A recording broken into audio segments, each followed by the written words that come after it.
Tapi ternyata Wak, ketika Rena mencoba memejamkan matanya dan mencoba untuk tidur, samar-samar dari sudut matanya Rena melihat sosok genderuwo itu lagi. Nggak tegak deh Wak, duduk dia di sudut ranjang aku. Nah dia terus sambil nengok aku.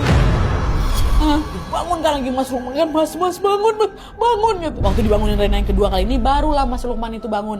Dan ternyata waktu bangun pun Mas Lukman tengok sosok genderuwo yang lagi terdudur.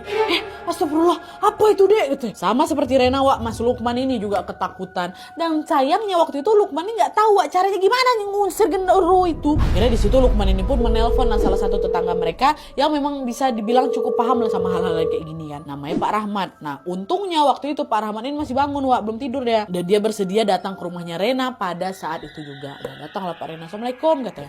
Nah pas Pak Rahmat ini sampai di rumah, sebenarnya sosok genderuwo itu udah hilang Wak. Tapi menurut Pak Rahmat, sosok itu belum betul-betul pergi gitu loh dari rumah mereka. Sehingga sosok ini harus cepat segera diusir tuh dari sana. Entah apa pasti yang dilakukan sama Pak Rahmat waktu itu ya, waktu malam itu ya. Tapi yang jelas Wak, ketika proses pengusiran itu berlangsung, di saat yang sama badan aku tuh, Nadia kata Rena ya, badan aku tuh macam sakit kali, semua macam mau ditarik. Tubuh aku tuh macam berat, kepala sama punggung aku sakit juga. Itu waktu pengusiran itu berlangsung Wak ya. Rena ya udah cuman bisa istighfar aja dalam hati. Astagfirullah gak betul nih. Apa nih kayak gitu kan. Tapi makin lama ternyata sakit yang dirasakan sama Rena tuh makin gak bisa ditahan gitu loh Wak. Hingga akhirnya beberapa waktu kemudian pingsan lah Rena waktu itu. Nah tentu waktu itu Rena ini gak tahu apa aja yang terjadi ketika dia pingsan kan Wak. Lalu ketika dia sadar dan juga kondisinya ini sudah mulai tenang, disitulah baru suaminya Mas Lukman ini pun menceritakan suamanya semuanya. Lukman bilang, dek kamu gak apa-apa dek? Ada yang sakit gak badanmu? Katanya, udah gak apa-apa sih sekarang, cuman masih pegal-pegal badan aku. Tadi aku kenapa kok bisa tiba-tiba pingsan? Kata si Rena kan. Nah, di situ Lukman bilang, sebenarnya kamu tadi gak pingsan dek, kamu kesurupan.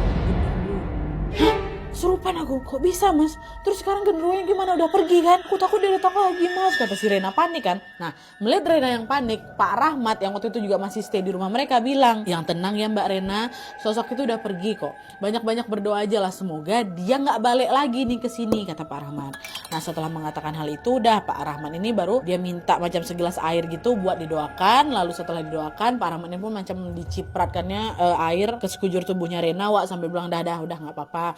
Semoga setelah ini semuanya aman. Sekarang Mbak Rena sama Mas Lukman bisa lanjut istirahat lagi. Saya mau pulang, kata Pak Rahmat. Dah tuh. Jadi kejadian malam itu Rena tuh gak cuma diganggu, dilihatin sama si sosok genderuwo itu, tapi juga dirasuki sama si sosok ini ya.